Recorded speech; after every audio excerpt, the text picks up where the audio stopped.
finally here. The crypto king himself, the former juggernaut of cryptocurrency, Sam Bankman-Fried, is on trial this morning, nearly a year after he was originally caught with his pants down on November 8th last year when FTX went insolvent.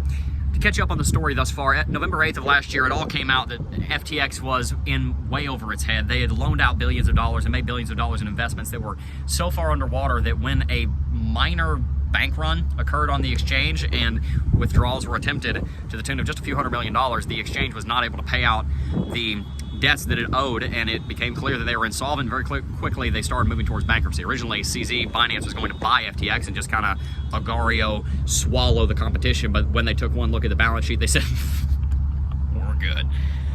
And so the last year has been Sam Bankman-Fried dodging games in League of Legends almost as hard as he's been dodging paying out the gains that are owed to the other million and a half, was it, 10 million, many millions of people that he owes money to over on FTX. And so it's all come to a head. The trial has finally begun after a year of preparing the case, and it's really going to come down to one narrative. And I want to share with you what the narrative is going to be, what the narrative has been so far, what the narrative will be over the next 6 to 8 weeks of this trial, and give you my 2 cents on it.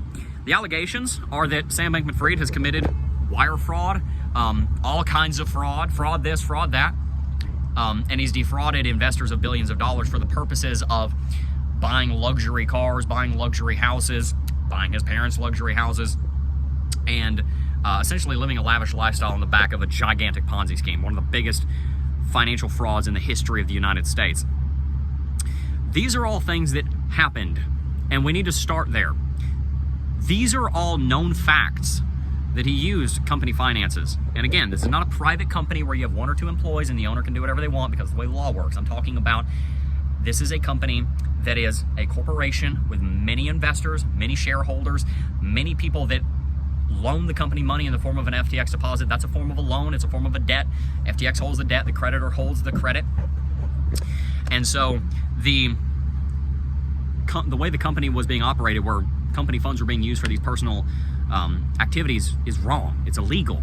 And we know that certain crimes have been committed because Sam Bankman-Fried has admitted to a few of them, having to do with the accounting, having to do with the way that the money was transitioned and moved around. He's admitted to basically ignoring risk management. He's admitted to many things that are, at best, very terrible, poor business practice, at worst, criminal. The narrative that the legal team for Sam Bankman-Fried has been trying to spin is that he's a math nerd, to use a direct quote, who didn't know any better, and he was building the plane as it was flying. And look, as an entrepreneur of a very small business that I've grown a lot in the past, I can kind of relate to that. I understand that when you're trying to build a company and it's a startup, you don't have all the nuts and bolts in the right place. He wasn't building Toyota, it hadn't been around for 100 years. I wasn't building Toyota, it hadn't been around for 100 years. There's a degree of truth to that. The problem is that when you make a mistake, there are still consequences, even if you meant the best. The phrasing, the road to hell is paved with good intentions, comes to mind. Even if Sam Bankman-Fried actually is just a math nerd who didn't know any better, people were still defrauded of billions of dollars, and that's still a problem, and much of what happened is still criminal. The narrative that is going to be pushed in this case is not a narrative that these things didn't occur, and that's key.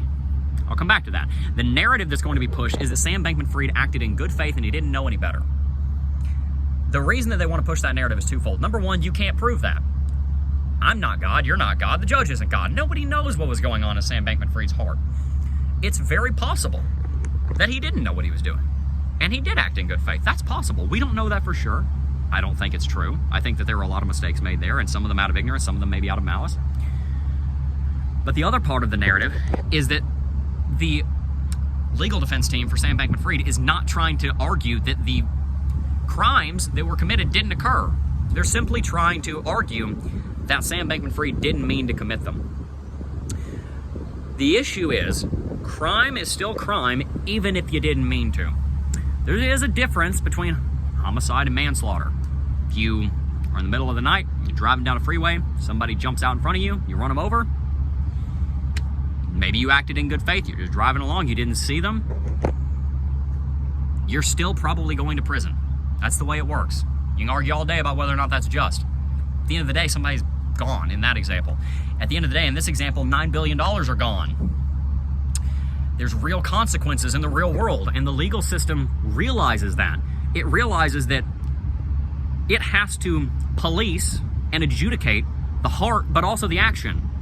If Sam Bankman-Fried did act in good faith, and he was trying the best that he could, and he just simply failed, then maybe a slightly lower sentence is in order, and that's what the legal defense team is trying to push.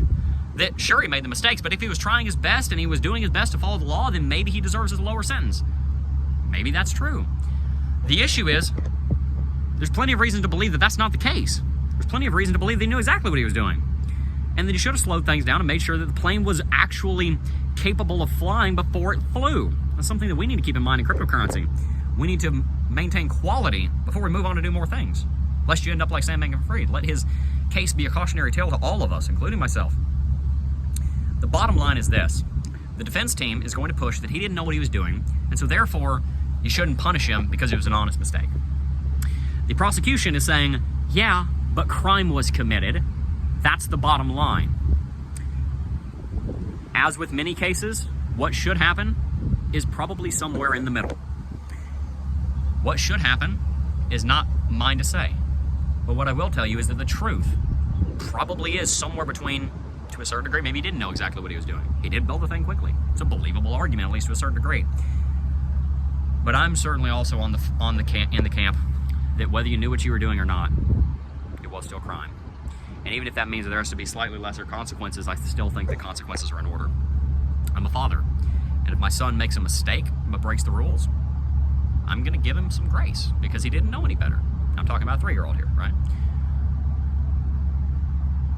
If my son breaks the rules and he knew exactly what he was doing, then yeah, there's going to be more consequences for that. But regardless, the just thing and the thing that keeps society going forward and helps us to maintain healthy human relationships is for there to be consequences when something horrible is done, whether you meant to or not. And so should he face jail time? It's not my place to say. I do think there should be some consequences. How severe those are is up to the judge, the jury, and the defense and the prosecution. May God have mercy on SBF's soul, and may he turn to him, because the Lord only knows that he needs him.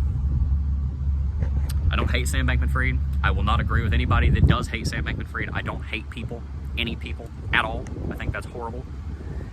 Do I hate what he did? Yes, I hate what he did. I don't hate him.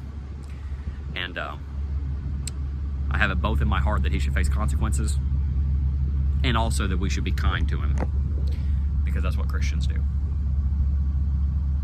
Peace.